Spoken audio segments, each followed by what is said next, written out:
This is the story of the only president in the EU who has publicly supported the Kremlin after the annexation of Crimea. He called the Russian aggression in Ukraine a civil war and compared Ukrainians to ultranationalist leader Stepan Bandera. Some protest against him and accuse of overindulging in alcohol. Others strongly support him, and his ratings continue to grow. Miloš Zeman is the Czechs' first head of state elected by direct vote and not in parliament. But who is he in reality? We are about to uncover the unknown history of the president and what is meant by the term the Czech Donbass. Why did this constituency support Zeman? And what really binds him with Russia's President Putin?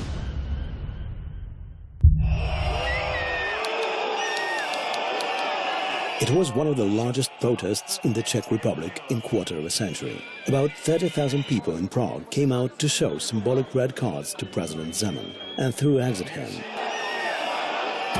Czechs have been rallying against Zeman since the start of the Russian aggression in Ukraine. Activists even stripped naked outside the presidential administration.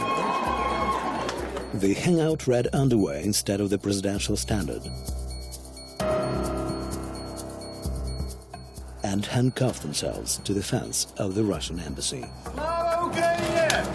Zeman, he is destroying the reputation of the Czech Republic in the world by supporting Putin because Putin is the aggressor in the war in Ukraine.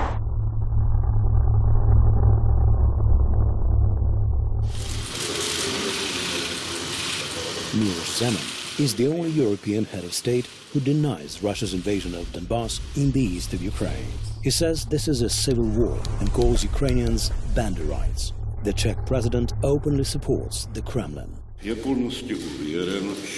am completely sure that sanctions are only there for a short term. I publicly spoke out against these sanctions. We know. Miloš Zeman, Czech Republic's third president, the first president to be elected by popular vote, in retirement for 10 years prior to the election, former prime minister, founder and honorary chairman of the Party of Civic Rights. Zeman is not afraid of popular outrage and declares this publicly. I am not scared of you, just as I was not scared 25 years ago. Shame. To understand why the Czech president is not afraid of his people and how Russia is creating a network of lobbyists in Europe, we should rewind back a quarter of a century. 25 years before the Red Card protests, Miloš Zeman also stood in Prague in front of a mass rally, but then in a different role. Back then, thousands of people supported him. That was the time of the Velvet Revolution, student protests that toppled the Czechoslovak communist regime. Then, Zeman was on a wave of popularity. A scientist and publicist, he won national renown by his criticism of the Soviet Moscow's regime. In the field of technological development, we are at the same level as Algeria and Peru, far behind Portugal. It is the memory of that Zeman, a charismatic dissident and revolutionary, which will largely sway the vote when he will be running for president. But this will happen only a quarter of a century later. After the Velvet Revolution of 1989, three leaders came to the fore on the Czech political arena: Václav Havel, Václav Klaus and Miloš Zeman. Right after the revolution, the Czech Republic was headed by the revolutionary and dissident Václav Havel, whose rapid reforms brought the country to the world's attention. He remained in office for 2 terms. The political career of Miloš Zeman also flourished. In the 1990s, he headed the Czech Social Democratic Party and made it the most influential one in the country. Then he became chairman of the lower house of parliament, before finally becoming prime minister. However, Zeman lost the presidential election of 2003 to Václav Klaus, not least because of a conflict within his own party. Following the defeat, Zeman retires from politics for 7 years, before creating the Party of Civic Rights. Then comes another setback. As the party fails to overcome the parliamentary election threshold, Zeman again retires from politics. He goes into retreat at his country home, and over the following 10 years, almost nothing is heard of him. He retired in the Bohemian Moravian Highlands. He started drinking and eating more than before. Alcohol, age and psychological trauma led to what he has now. While the ex-politician is living in seclusion, Russian business is booming in the Czech Republic, and Kremlin oligarchs are thriving. This is the Castle of Mostov, founded in the 14th century. Kremlin oligarch Yuri Lushkov rented this castle for his festivities when he was mayor of Moscow. That's according to Natalia Makovic, a Belarusian immigrant and owner of a castle real estate agency. As a special order for the Moscow mayor, the owner of the castle got knights to take part in jousting tournaments, organized medieval banquets and various parties. Allegedly, Mr. Lushkov hunted here and, of course, golfed, since there is a golf course nearby. When the Moscow oligarch stopped renting the castle, its owner went bankrupt because he couldn't find such rich clients anymore, Natalia says. But a mere 10 minutes away from Moscow, there is a city where the presence of Russian money can be easily seen, and heard too. In the Czech Republic, Karlovy Vary is often called a Russian town. Ads and posters are in Russian here, and walking through the central square, it was only 3 times that I heard the Czech language spoken. It seems like everyone here is from Russia. Let's check it out. Hello, excuse me, are you from Russia? Yes, so? This is Moskovska Street. The offers range from fishing to massage and spa treatments. For the last 10 years, Russia's business presence here has been growing and didn't stop even when the EU imposed sanctions on Moscow. The signs are in Russian, though the prices are European, but the Russian tourists can't be bothered. Russia isn't afraid of the sanctions, absolutely, but the high exchange rate of the euro, that's bothersome. Have there been fewer tourists since sanctions were imposed? Yes, definitely. A lot of Russians came here, including officials. Gazprom owns hotels here, but now officials don't come. We don't give a damn about these sanctions. For centuries, Russians always came to Karlovy Vary. The grass is greener on the other side. The secrets of Kremlin's influence on the Czech president could lie behind this fence. The town of Nové Veselí is approximately 150 kilometers from Prague. According to the address, this is the president's country house. The fence isn't bulletproof, it's wooden and shorter than my height. Despite the modesty of this presidential property by Ukrainian standards, the Czech media maintain that this is a 16th century castle and a cultural heritage. It's here that Zemin might have changed his attitude to the Kremlin. That's according to a representative of Russian minority in a Czech government council. He is very resentful, and people around him use it to their advantage. These people are connected to Gazprom and other institutions. What is the connection between Gazprom and the Czech president?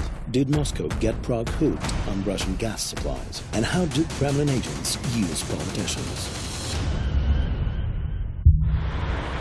According to Czech journalists, one of Zeman's few friends who stood by him in the years of solitude was former sponsor of his political party during elections, Colonel Zdeněk Zbytek. Like Zeman, he had also lost his career. After the revolution, the colonel was kicked out of the army because he had allegedly wanted to allow communist tanks into Prague. The colonel denies this, but for over 25 years the media have held it against him. I assure you from all the army representatives that we in the military regiments and divisions of the Czech People's Army will help you whenever you will need it, where you will need it the most, on your farms and in the fields. This footage is from 1989, and this is Colonel Zdeněk Zbytek today. I spoke as the commander of the 1st Tank Division. The tanks are where they have to be, in the barracks. Zdeněk Zbytek, graduate of the Academy of the General Staff of the USSR, head of the Russian Club at the Russian Embassy, former commander of the Tank Division stationed near Prague, dismissed from the army. For 25 years they said I wanted to send tanks to Prague, but if somebody says it now, I'll win any court case. Although nothing was said directly, he was practically the only one from the army who publicly said anything in those days. I remember Colonel Zbytek. He said the army is on the side of the people and is ready to protect their interests at any time. They would give us an order and we would break up all the students right away. Colonel Zbytek was dismissed from the army by former Czechoslovak Minister of Defense Luboš Dobrovský. Luboš Dobrovský, former Czechoslovak Minister of Defense, director of the office of the first Czech President Václav Havel, former Czech ambassador in Moscow. Evil man, hateful, biased. But did you forgive him? No, for me, Dubrovsky is nobody, just an old man. This is a person who studied in the Soviet military schools, a former army commander, a colonel. Now he does business on the Russian territory. The ex-minister openly says that former Soviet colonels and generals helps Zbitek's business. According to journalists, the Czech security services follow Zbitek's actions. A forest, casino, and the Austrian border. Here is the hotel where the colonel agreed to give us an exclusive interview, but on one condition: we would speak only about tourism. During the interview, the colonel enjoys his cognac. I bring wines and cognacs from Moldova. In Moldova, the colonel was awarded an order by then Moldovan President Voronin, who is known to be close to the Kremlin. According to Moldova's registries, Colonel Zbitek has 2 firms there. For 2 years, he was the chairman of the Academy of General Staff of the USSR's Alumni Club. And of course, he used these contacts for his business, especially the military ones. He really builds his business on the trade with Russia. According to Czech registries, Zbitek has a group of companies, and 5 of them share an address with the Putin administration's property management office in a building that belongs to the Russian embassy in Prague. One of these firms is Moldvin. Miller Zeman's wife, Ivana, worked there in 2010. Another colonel's company in this building is Česká Vyhodní. It is mentioned as an official representative of trade with Ukraine's Transcarpathia region. Registered at the same address is also a firm belonging to Timur Bagirov, former head of the Russian Alpha Group division in Ukraine and former member of the supervisory board of Ukraine's Naftogaz. The Czech weekly Dotek also connects Colonel Zbitek with the former Russian military officer and now governor of Russia's Sverdlovsk region, Yevgeny Kuyashev, who is believed to be close to Putin.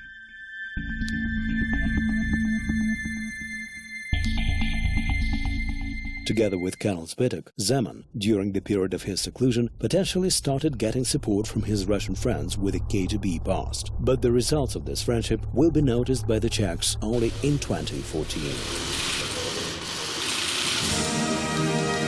2014 goes down in history as a year when the map of Europe was redrawn by military means. Russia violates the Budapest Memorandum and officially allows itself to occupy Ukraine. I appeal to the Council of the Federation of the Federal Assembly of the Russian Federation to use the armed forces of the Russian Federation on the territory of Ukraine.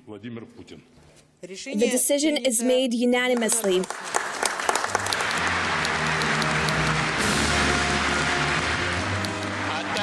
And to ratify the prepared agreement about the accession of the Republic of Crimea and the city of Sevastopol into the Russian Federation. I do not doubt your support.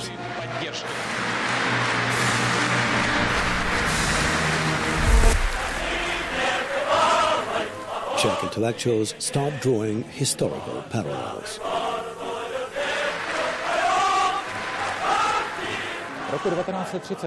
In 1938, European countries sacrificed Czechoslovakia to Hitler. It was justified by the fact that there was a German minority living in Czechoslovakia, so Germany had the right to take back the land where the German minority lived. In 1968, the Soviet troops attacked Czechoslovakia. Europe remained silent once again. Now Russia has occupied Ukraine, and Europe is going along with it once again. However, we as Europeans think this is a disgrace.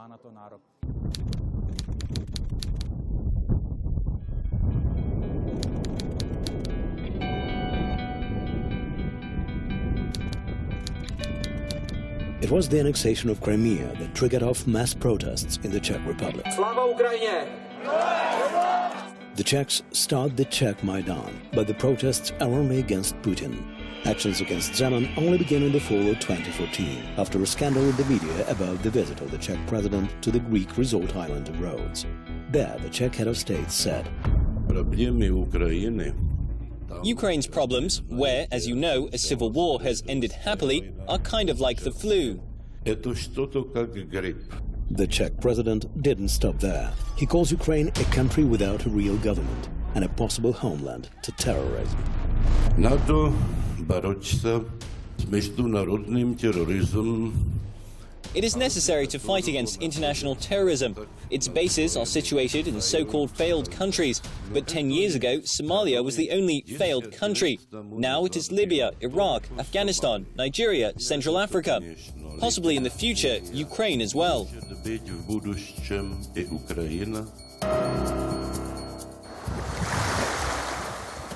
The president and founder of the forum where Miloš Zeman makes this statement is Vladimir Yakunin, who is known as a close associate of President Putin. Vladimir Yakunin, president and founder of the Dialogue of Civilizations Forum, head of Russian Railways, graduated from the KGB Institute in the USSR. Yearly salary $15 million, subject to sanctions by the USA and Australia. Yakunin was implicated in many schemes disclosed by Russian journalists. Slon.ru shows how under the oligarchs' rule, Russian railways appropriated $3.5 billion from the state budget through offshore and front companies. This is Yakunin's 15-hectare country estate outside Moscow, with a 2,000-square-meter mansion. That's according to the NGO Navalny Foundation, the Novaya Gazeta and Western investigative journalists.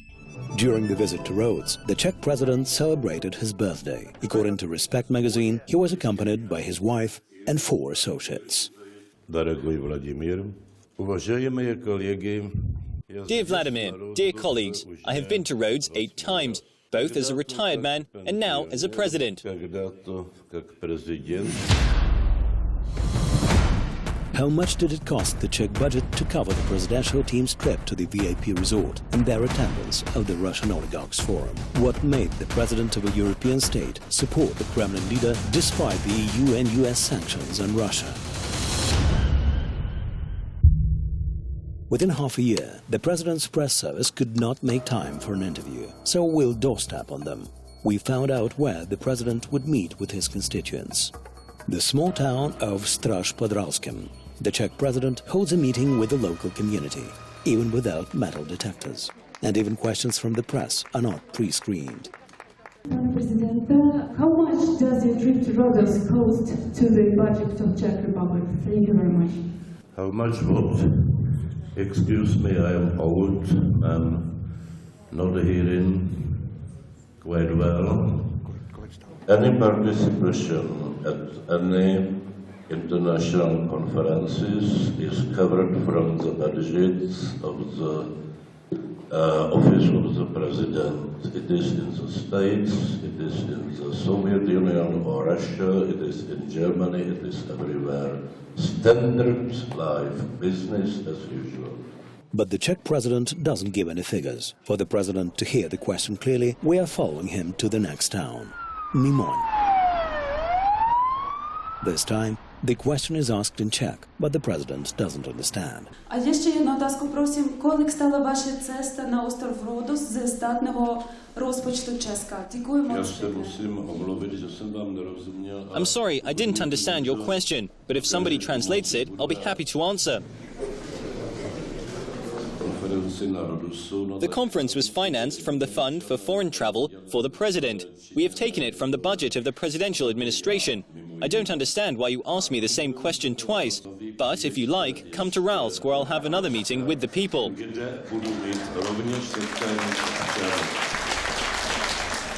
The same question is sent to the president's spokesman, Jiří Čaček. In this photo of Čaček is swimming with Miloš Zeman in Rhodes, and here he confirms that all their stay in Rhodes was paid by the Russian oligarchs' forum. Dear Ms. Malchevska, all the expenses were covered by the organizers of the Dialogue of Civilizations Forum. What sparked the friendship between the Czech president and the Russian oligarch? Why would a KGB officer keep bringing a Czech retiree to Rhodes for 7 years? Dialogue of civilization, that is philosophy. Philosophy is the science of the sciences. Zeman publicly talks about his friendship with the Russian oligarch and career intelligence officer Vladimir Yakunin. He admits that this friendship dates back to the times of his seclusion at the country retreat. The friendship between them really blossomed at that time. Mr. Yakunin let Zemin know he was important for them when the majority of people didn't pay any attention to him. Now the Czech president is meeting with Mr. Yakunin. We are not talking about one accidental meeting here. These meetings are regular. After one such meeting, the Russian Railways, headed by Yakunin, signed a contract worth $250 million with a Czech company, states Lidové noviny. That happened 8 months after the USA, a NATO ally of the Czech Republic, imposed sanctions on Yakunin. An isolated and then forgotten Zemin was most likely introduced to Yakunin by Karl Schwarzenberg, a graduate of the USSR General Staff Academy, who stood by Zemin even in the darkest times after his electoral defeat. You introduced Mr. Zemin to Mr. Yakunin. Is this true? You know, it doesn't matter who introduced whom. Of course, I am proud to be Mr. Zemin's friend. He stayed in this hotel several times. Even when his daughter turned 15, we celebrated her birthday here. I am proud to be a good friend of Vladimir Ivanovich Yakunin. By the way, he is in Prague today. It doesn't matter whom introduced whom. In my eyes, they are good friends. Karl Schwarzenberg confirms close ties between himself, the Czech president, and the Russian oligarch Yakunin, Putin's associate. According to Respect magazine, initially, together with Karl Schwarzenberg, retired Miloš Zeman used to visit Russian oligarch Yakunin in Rhodes, where, upon becoming president, Zeman was seen in the company of the head of Lukoil's Czech subsidiary, Martin Nejedly. Вокруг него находятся люди с очень, так сказать, положительным отношением к настоящему. The people around him have a very positive attitude towards the present Russian government, so to speak. The representative of Lukoil is Miloš Zemin's advisor. Является представитель Лукойла. This is a list of official advisors as published on the website of the Czech President's office. According to the list, 2 official advisors of the Czech President are representatives of Russia's oil giant Lukoil, Martin Nejedly and Pavel Galushka. Both of them, through joint stock company Anna Investment, own almost half of Lukoil Aviation Czech, where Galushka is financial director and Nejedly is the head. Anna Investment is registered in the names of Nejedly, Galushka and their relatives. Martin Nejedly, head of Lukoil Aviation Czech, head of the group of advisors to the Czech president, deputy chairman of the Party of Civic Rights. Lukoil Aviation Czech is a subsidiary of Russian oil giant Lukoil. It supplies jet fuel for major Czech airports, particularly for the country's main one, Václav Havel Airport. According to the Czech daily Parlamentní listy, the head of the Czech Lukoil, Martin Nejedly, sponsored Zeman's election campaign. After 10 years of being a political outsider, Zeman won the 2013 election and became the first popularly elected president of the Czech Republic. In the summer of 2015, Lukoil is at the center of a financial scandal. The court obliges Lukoil Aviation Czech to return more than $1 million to the budget. President Zeman promised to fire his advisor, Martin Nejedly, if Lukoil loses this case. To date, this has not been done. On the president's website, Martin Nejedly is still listed as a presidential advisor. Oh, his assistant is not here right now. Try to call tomorrow. Hello, we submitted a request about 2 months ago, then called back several times. Well, send it again, and if anything comes up, I'll give you an answer. However, it wasn't just Lukoil money that helped Zeman win the election. One of the reasons why voters outside major cities supported Zeman was his ability to make people laugh and cast himself as a folksy man of the people, says Czech journalist Ondřej Soukup. He was in volunteer exile at his cottage in the mountains in the village for the next few years, and people took a break from him and thought, oh well, he likes to be in the center of controversy. I, just like any politician, hate journalists, especially political commentators. But most importantly, I think it was the fact that Karl Schwarzenberg entered the second round of the elections. He is, of course, quite an intellectual, but from an average Czech's point of view, he is an aristocrat. Karl Schwarzenberg, chairman of the Foreign Affairs Committee of the lower house of the Czech Parliament, two-time Minister of Foreign Affairs, Zeman's opponent during the elections, banned from entering Russia, aristocrat. More people like Mr. Zeman. It's always an election. I mean, some people liked me, but there were only 45%, and more than 50% preferred Mr. Zeman.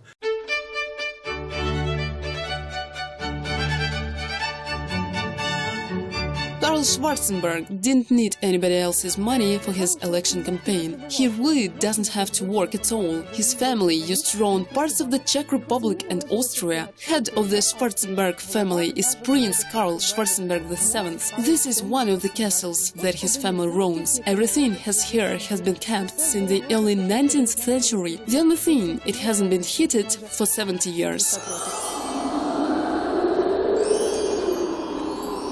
The great-great-great-grandfather of the politician, Karl Schwarzenberg I, served 2 tours as Austrian ambassador to the Russian Empire. In Moscow, he received quite a few awards. This is his portrait. According to historians, Karl Schwarzenberg I had a strategic assignment in Moscow to disrupt the friendship between Russian Tsar Alexander I and Napoleon.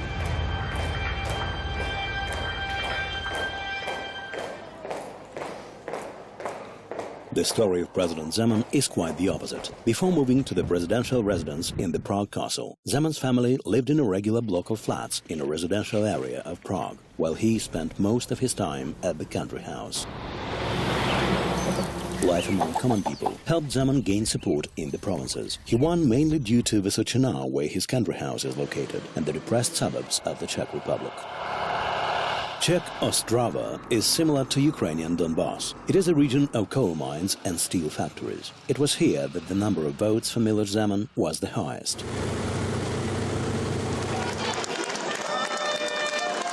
Whereas in Prague and other major cities, Zeman lost. Intellectual elites rejected his candidacy.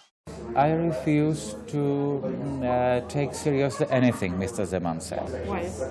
He's a president. So what? In this country there were many presidents that were idiots, communists, criminals. So we have another person who, in moral sense, is a criminal. He is a liar and shall be put into trial. Martin Putner, professor of social sciences at Charles University, specialist in Russian philology, author of a satire video of Putin. Vladimir Vladimirovich Putin is speaking. You can elect my best friend, Milošević Zeman. He is like me. I'll send whoever I want to Siberia, and then, if I want to, I'll grant them amnesty. Besides, vodka, Miloš. Tabloids accuse Zeman of being too keen on alcohol. And Karl Schwarzenberg too keen on sleep. Zahraniční politiky. In 2015, Zeman's popularity increased to 46%. Sociological research of the Czech Academy of Sciences shows that Zeman is mainly supported by citizens over 60. And the reasons for that are deeper than politics, says a scholar of Russian history, Martin Putner. Crucial point is frustration, because it's quarter of century from the revolution in 89, and of course we did many things very wrong. That's why people elected Mr. Klaus and Mr. Zeman. Exactly. And now, if sort of alternative appears, some persuade themselves to believe that that all is wrong, and maybe it used to be better when we were part of the Soviet Empire. The Czech Republic experienced an economic transformation, but that was without any emphasis on the need to uphold the rule of law. This led to great disappointment among citizens. It also led to a number of privatization frauds, which in the end weakened the credibility of democracy. Frustration and the wish for quick fixes were an easy target for manipulation, and the Kremlin grabbed the chance. Not only in this country, but across the EU, says activist Karl Schwarzenberg. Russia is waging its hybrid war. It is an extremely dangerous situation which can lead to the breakup of the European Union and of NATO, so then everything can happen. Otakar van Gemund, activist, translator, co-founder of the Prague Maidan. These are the same activists that undressed outside the Czech president's office. This protest is silent. Every Thursday, they organize a flash mob for tourists from Russia. Prague, Václav Havel Airport. The flight from Moscow has just landed. Czech activists are holding signs with names of victims of the Putin regime. They also look forward to seeing Putin here. I'm waiting with this sign for Putin to come, and if he comes, I will take him to The Hague. People should really realize that reality has changed. But people's visions of reality vary. Passerby showered me with curse words just because I stood with a card with the name Boris Nemtsov.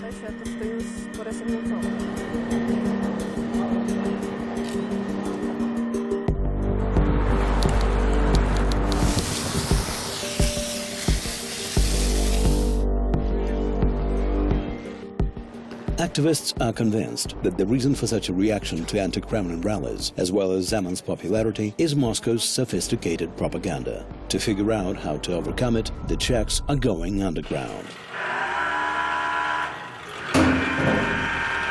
The most difficult part of anti-Putin protests is preparation. We've been allowed access to a secret bunker where Czech activists gather and prepare to resist Russia's influence.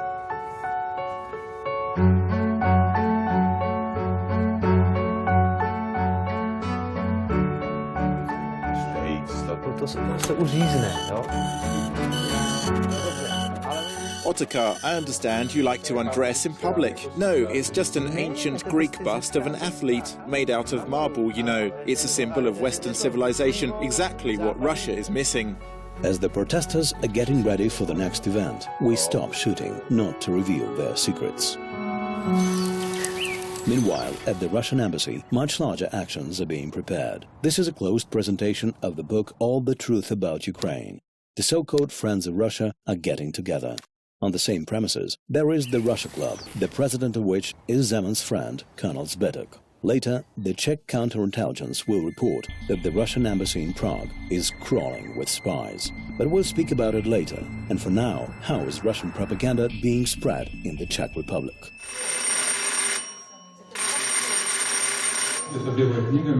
This is the White Book of the Russian Ministry of Foreign Affairs. It's now translated into Czech and will be available to a lot of readers in the Czech Republic. First of all, it's garbage. Alex Kellin, head of the Czech government's National Minorities Council, editor of Russian Word magazine, son of Russian immigrants. Mr. Kellin takes an active part in anti-Putin and anti-Zeman protests. He calls the book presented at the embassy a repeat of 1968, when Moscow sent its tanks to Prague. As an elderly man who personally remembers 1968, I'm unpleasantly surprised by the fact that there's practically the same technology at play here. It's the same book in the same format that was published in 1968. I brought you a photo of its front page. It was published in 2 languages, just like this one.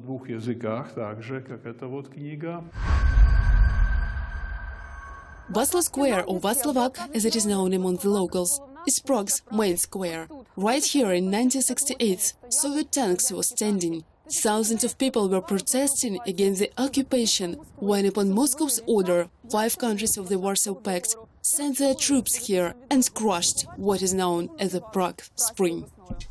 In 1968, on Moscow's orders, more than 300,000 troops and around 7,000 tanks entered Czechoslovakia. At that time, Miloš Zeman was a 24-year-old student of economics. The same year when Russian tanks crushed the Prague Spring, student Zeman joined the Communist Party. But 2 years later, he was expelled for his opposition to the invasion of Czechoslovakia by troops under Moscow's command. It was then that Zeman became an outcast and retreated into scientific work for 20 years, only to re-emerge during the revolution as a critic of Moscow and to make a political career. Then he vanished again and returned to politics as president, but this time as an ally of Moscow. How much does this friendship cost the Czech Republic? Which strategic enterprises in the country are under the sway of Moscow? And how is Russia building its network of agents in the Czech Republic and beyond across the EU? According to the Czech daily Echo 24, after the start of Ukraine's Euromaidan, about 42 websites cropped up promoting Kremlin's policy and Zeman's pro-Putin stance. That's in addition to all similar printed publications that existed before. Magazine Artek is a case in point. In 2015, for the first time, the Czech government refused to grant it license because of the statements of the publisher. Alexander Barabanov, originally from Kyiv. As we prepare to film, Barabanov refuses to stand next to the map. This is out of date, since here, Crimea, as far as I can see, is still a part of Ukraine and not Russia as it is now. There is a family with a son and a daughter. The young daughter just got into bad company. She started a friendship with drug addicts. She started to steal money from home. What should a normal father do? Take his daughter, thrash her properly and return to the family. Now imagine that Ukraine has sucked in that Western garbage into the family of Slavic nations. But we're in the West now. Is this what you call crap? And you think they'll do any of it at home? The West creates garbage over there. Why did you move here? It was a long time ago. 15 years ago, I came to continue studying and stayed here. Are you planning to come back? No, actually, I think my home is here now. I considered myself a Ukrainian until recently. Since, as I already said, I know my history from more than 100 years. And now? And those who went from Western regions, now... What do you consider yourself to be? At this point, when they go in torchlight processions, I'm not a Ukrainian because I don't identify myself with these destroyers, with these murderers. Who are you now? I don't know, in this case, who I am.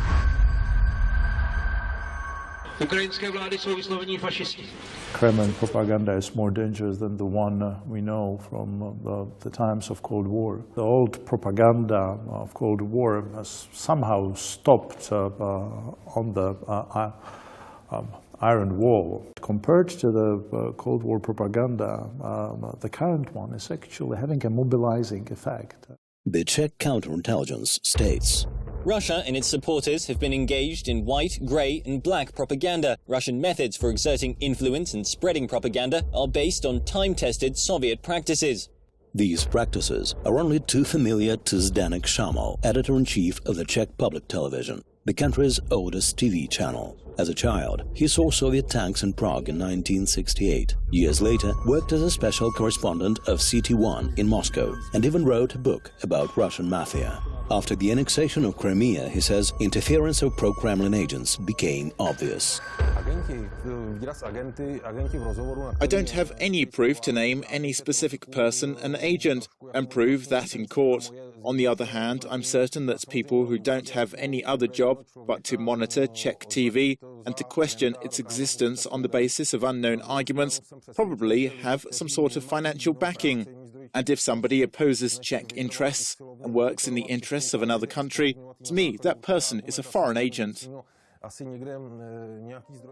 According to news portal Neovlivny, over the last 4 years, 11 Kremlin spies that worked in the Russian embassy have been expelled from the Czech Republic. They include former consul general of the embassy, press attaché, and 3 Russian trade representatives. The former chief of Czech intelligence, Anders Shander, believes that half of the Russian embassy staff may be engaged in espionage. If you look at the Russian embassy in Prague, it totals about 130 or something like staff. 75 out of them, at least the number I heard, are the technical staff. And the technical staff is one of the cover for the spies. The Russian embassy in the Czech Republic refused to comment. According to the counterintelligence, the main tasks of Kremlin agents are to spread propaganda and control the country's top officials and energy sector. During Zemin's tenure, the Rosatom Corporation was the main bidder to complete the construction of the Temelin nuclear power plant, but the tender failed. The tender occurred after Crimea. It would have been completely unfair to continue with that bid after all. They had an opportunity to win it before Crimea. We treated them as a normal company. After Crimea, I don't think Russia can build anything here. So, is it a fully political decision? No, it's just a decision. Václav Bartuška, Special Envoy of the Czech Republic for Energy Security, a member of the Lustration Committee after the Velvet Revolution. Russia is not a player in the Czech economy. Even in 2013, before Crimea, our exports to Russia added up to 3.7% of total exports. Only? We live with exports as the country. 80% of our exports go to the EU. Right after the Velvet Revolution, the Czech Republic diversified its energy imports. It increased the usage of alternative sources fourfold and built 2 pipelines for gas and oil. If Russia fully stops supplying gas to Western Europe, will the Czech Republic suffer? Then I'll congratulate Moscow. The majority of gas in Europe is used for heating buildings in the cities. There is always a possibility to substitute gas with a different fuel. It would be difficult, it would be expensive, but it could be done. The Czech energy envoy says Russia can't shut the country down. First, the government is only buying a small amount of gas and not directly from Gazprom. And second, it can also be bought on spot markets in Germany and Norway. But as our investigation proves, the gas issue in the Czech Republic is not that straightforward. Russian exports account for most of our gas. The company that imports, which provides 15% of the gas in the Czech market, is a subsidiary of Gazprom. It's called Vemex. We invite Dr. Vladimir Yermakov. Vemex is headed by Russian-Belarusian businessman Vladimir Yermakov. Vladimir Yermakov, head of Czech subsidiary of Gazprom Vemex, head of the Russian-Czech Chamber of Commerce, second richest Russian in the Czech Republic, former military officer, nicknamed Mr. Gazprom by the Czech media. The background of Mr. Yermakov is as murky as that of Lukoil's Czech subsidiary, headed by Martin Nejedly. Before coming to the Czech Republic, Yermakov graduated from a military academy in Russia. The Russian newspaper Kommersant mentions his ties to the KGB. Vemex is registered in an office near the Russian embassy, at the same address as the Russian-Czech Chamber of Commerce and a company owned by Colonel Zdeněk Zbytek. The residence of the president used to be visited by the head of local Gazprom even before Zemin was elected. In 2012, the Russian businessman, whose past is reportedly connected with the KGB, receives an award at the Prague Castle.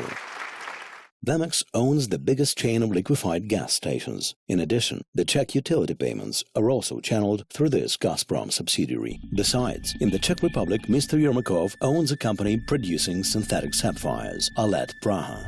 According to the company's website, its equipment was brought from Ukraine's Luhansk Design Bureau, Donetsk. It is at this facility that the world's largest sapphire was grown in the year 2008. About 2 years ago, the workers there protested against the enterprise's stoppage over a debt dispute. All of our requests remain unheard. According to some sources, pro-Russian militants have moved the Donetsk facility to Russia, but the Alet Praha website makes no mention of stopping cooperation with the Design Bureau.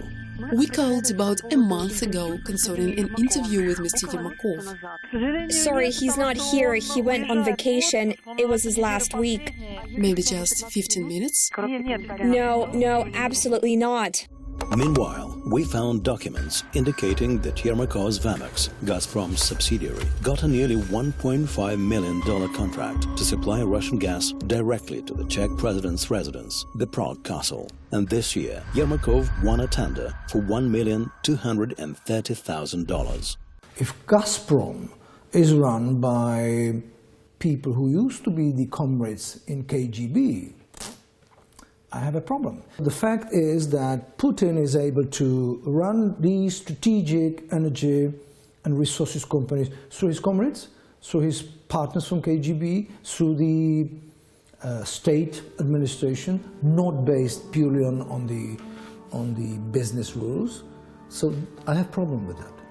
Out of Zeman's 3 closest associates, at least 2 are believed to be connected to Russia's secret services. Colonel Zbytek, an alumnus of the Soviet General Staff Academy, and Vladimir Yakunin, who graduated from the Soviet KGB Academy, now Russia's Academy of Foreign Intelligence. Head of the Czech subsidiary company of Gazprom, Vladimir Yermakov, who has influence on the Prague Castle in gas issues, also reportedly has a past linked to the KGB. Among the people who exercise influence on Zeman, there is head of the Czech Lukoil Martin and its financial director Pavel Galushka, both official advisors to the president. I'm not a Russian agent, nor a Chinese agent. I'm an agent of the Czech Republic. Jsem agent České republiky. How much do the Kremlin's friends cost the Czech Republic? And how come millions from the Czech budget are donated to help Ukraine, despite Zeman's pro-Kremlin sentiments? The Prague Castle, the Czech presidential residence and the sites of national cultural heritage. In the past, Czech kings and some emperors of the Roman Empire lived here. Tourist guides say it is the largest presidential residence in the world. That's by air. But in the political life of the state, the Prague Castle is not the seat of top authority. According to the Czech constitution, the main power is exercised by the government and not the president. It's a free country. Everybody can say whatever they want, but the government is in charge, absolutely and entirely. The Prime Minister supports strengthening of sanctions against Russia. If Russia decides to escalate the tensions in eastern Ukraine or in some military way tries to change the situation that exists now, this would serve as a pretext to strengthen the sanctions. Despite the president's anti-Ukrainian slant, the Czech government, together with the NGO People in Need, are sending a humanitarian convoy to Donbass and arranged for treatment of wounded Ukrainian soldiers. 39 injured Maidan activists have received treatment in the Czech Republic. The government has allocated over $4 million in assistance to Ukraine. As to how much has been raised by volunteers, people have even lost count. Prague activists invite Ukrainian artists to share what's really going on in Ukraine. Ukraine's share of countering the Russian embassy's propaganda in the Czech Republic had to be undertaken by volunteers. Even though the Czech president is not the country's top authority, during Zeman's time in office, Russian Railways, headed by pro-Putin oligarch Yakunin, is awarded a $250 million contract with a Czech company. The local subsidiary of Lukoil does not return $1 million worth of fuel to the Czech Republic. The Czech subsidiary of Gazprom supplies almost $3 million worth of gas directly to the presidential residence. In response to the allegations of Moscow's influence, Zeman jokes. I get paid a regular salary of 236,000 rubles per month, but I asked to increase it. You know, the ruble's exchange rate falls. Mr. President, some Czech people wrote a letter to you. They want to present you to Mr. Putin jako vážený dárek z ruк českého Yes, I know that. Unfortunately, overwhelming majority of them are unknown people, no names, and you must understand that just the no names try for some exhibition in order to be visible. Czech activists have gathered more than 10,000 signatures for the impeachment of Zeman. The petition is to be considered by the Senate. In my opinion, if he and Putin have such great mutual understanding, then he shouldn't return. Zeman for us is a puppet of Putin. For us, he isn't the president. However, even if people do remove the Czech president from office, the Kremlin is already cultivating new friends elsewhere in the EU.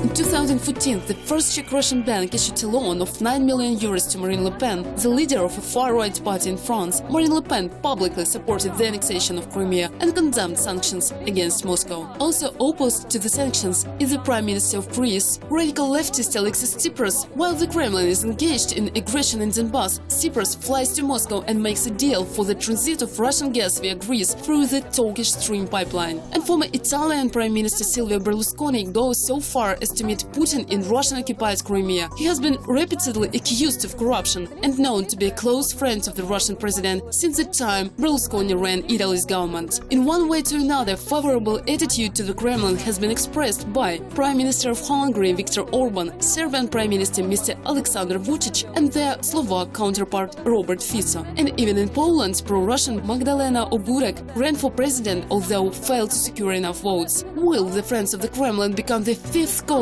of the European Union? How many are they? Whom is Moscow wooing in a bid to destroy unity of the EU and its alliance with America? Who else is being treated to, or rather tricked by Kremlin's hard geopolitical currency, gas, oil and uncompromising propaganda?